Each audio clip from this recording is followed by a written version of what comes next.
Hati tawar menjadi berkobar. Renungan diinspirasi dari Injil Lukas bab 24 ayat 13 sampai dengan 35.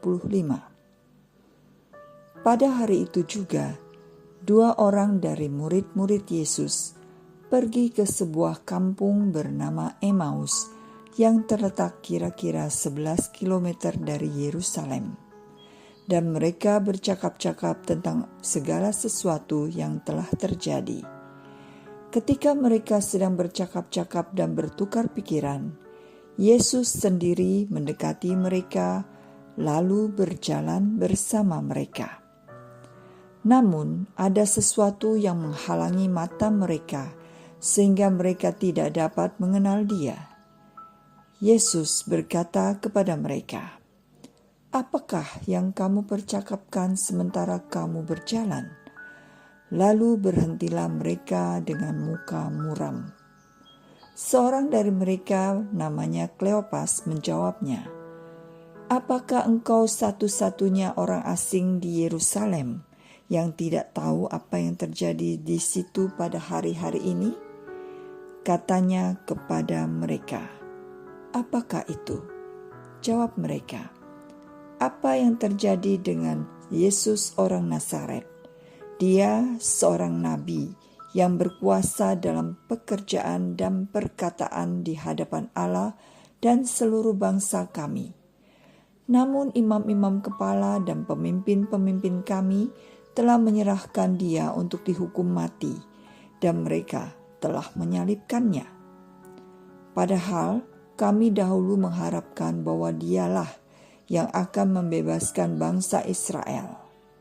Sementara itu, sekarang sudah hari ketiga sejak semuanya itu terjadi. Namun beberapa perempuan dari kalangan kami telah mengejutkan kami. Pagi-pagi buta mereka telah pergi ke kubur dan tidak menemukan mayatnya. Lalu mereka datang dengan berita bahwa telah kelihatan kepada mereka malaikat-malaikat yang mengatakan bahwa ia hidup. Beberapa teman kami telah pergi ke kubur itu dan mendapati persis seperti yang dikatakan perempuan-perempuan itu, tetapi dia tidak mereka lihat.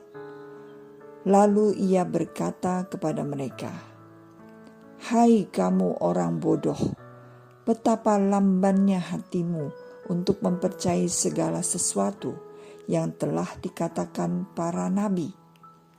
Bukankah Mesias harus menderita semuanya itu untuk masuk ke dalam kemuliaannya?" Lalu ia menjelaskan kepada mereka apa yang tertulis tentang dia dalam seluruh kitab suci, mulai dari kitab-kitab Musa dan segala kitab-kitab nabi.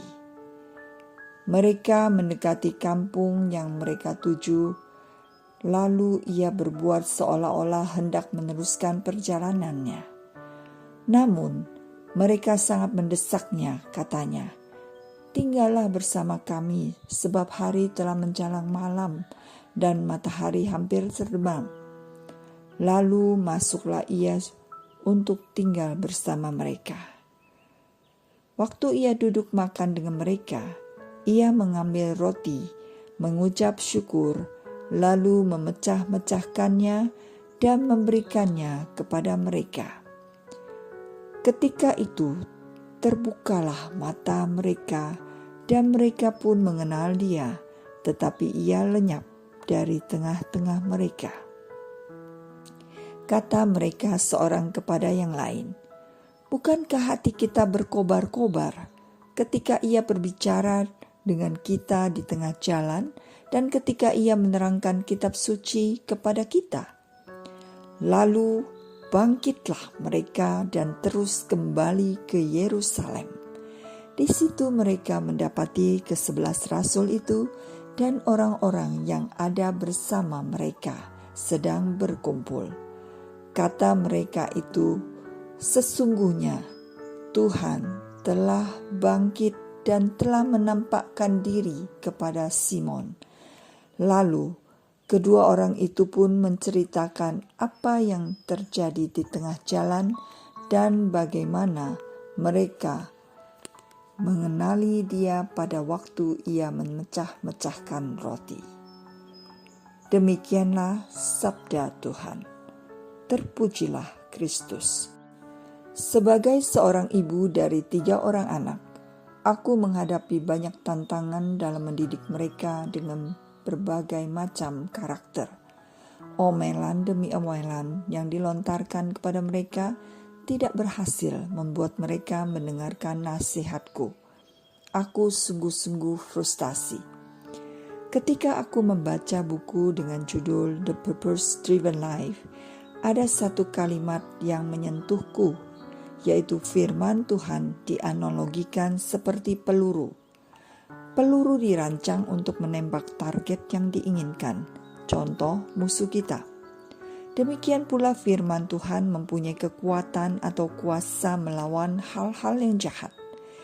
Yesus memberi teladan dengan menggunakan firman Tuhan untuk melawan iblis yang mencoba menawarkan harta, tahta, dan kekuasaan. Terbukti, iblis gagal total menggoda Yesus. Aku mendapatkan ide untuk menasehati anak-anakku dengan mengambil ayat dari Amsal 30 ayat 17 yang berbunyi, "Mata yang mengolok-olok ayah dan enggan mendengarkan ibu akan dipatuk gagak lembah dan dimakan anak raja wali." Aku baru yakin kalau cara ini bekerja dengan baik ketika selang beberapa waktu kemudian anak pertamaku berkata, kalau bicara dengan mama tidak bisa membantah karena mama menasihati dengan memakai ayat-ayat dalam Alkitab. Aku mulai percaya firman Tuhan sungguh berkuasa untuk mengajar, menyatakan kesalahan, memperbaiki kelakuan, dan mendidik orang dalam kebenaran. 2 Timotius 3 ayat 16.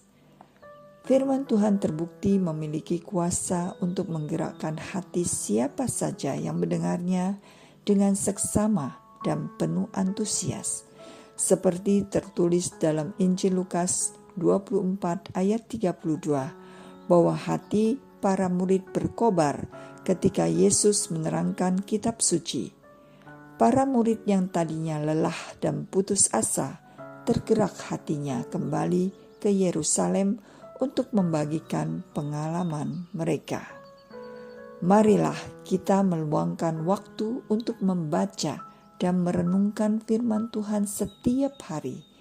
Biarkan firman Tuhan membakar kembali semangat rohani kita yang sudah tawar menjadi kembali berkobar dengan membagikan pengalaman iman pribadi dengan orang lain. Marilah berdoa. Tuhan Yesus, aku ingin memiliki hati yang selalu berkobar untuk-Mu. Jangan biarkan imanku menjadi dingin atau suam-suam kuku. Tolong aku agar selalu mencari Engkau dalam firman-Mu dan membagikan kasih-Mu kepada orang lain. Amin.